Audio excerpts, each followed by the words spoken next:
Só comentar a fala aqui do meu amigo vereador Caleb. Ele fala do fluxo migratório, do problema nacional da saúde. Na verdade, vereador Caleb, vou usar uma frase que um assessor meu costuma dizer, e é o mais novo deles. E ele diz assim, que quem quer dá um jeito, quem não quer dá uma desculpa. Então, quando ele não entrega um vídeo para mim, eu uso a frase contra ele mesmo, né? Mas eu queria dizer aqui, ó, deixa eu usar um exemplo. Corujão da Saúde zera fila para exames em 83 dias. No total, já foram realizados 342.741 procedimentos, quantidade equivalente a um paciente atendido a cada 20 segundos.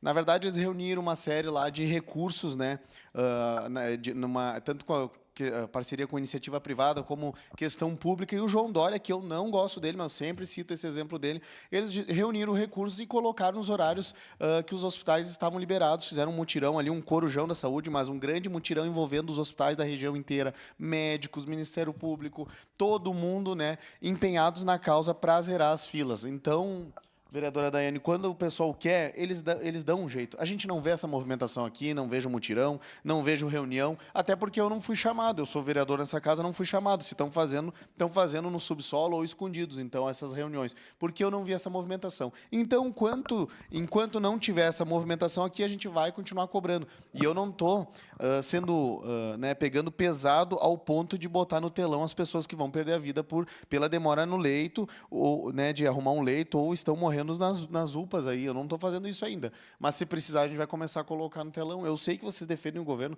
mas a questão da saúde é indefensável, infelizmente. O que me trouxe para a vida pública foi a questão da saúde e estou pegando leve demais, mas leve demais. Até o senhor brincou aqui, eu estava ali fora, né? Não, está muito nervoso e tal. Eu não estou nem um pouco nervoso, porque perto do que eu faria, tá? Eu não faço em respeito a pessoas que trabalham no sistema público de saúde, se dão, né, dão o seu melhor, e daqui a pouco vou jogar a população até contra elas, se eu começar a mostrar os casos absurdos aqui. Mas logo vou ter que começar a fazer, se eles arrumar um problema, né, para cada questão que a gente traz, né? Um problema para cada solução que esse governo costuma fazer.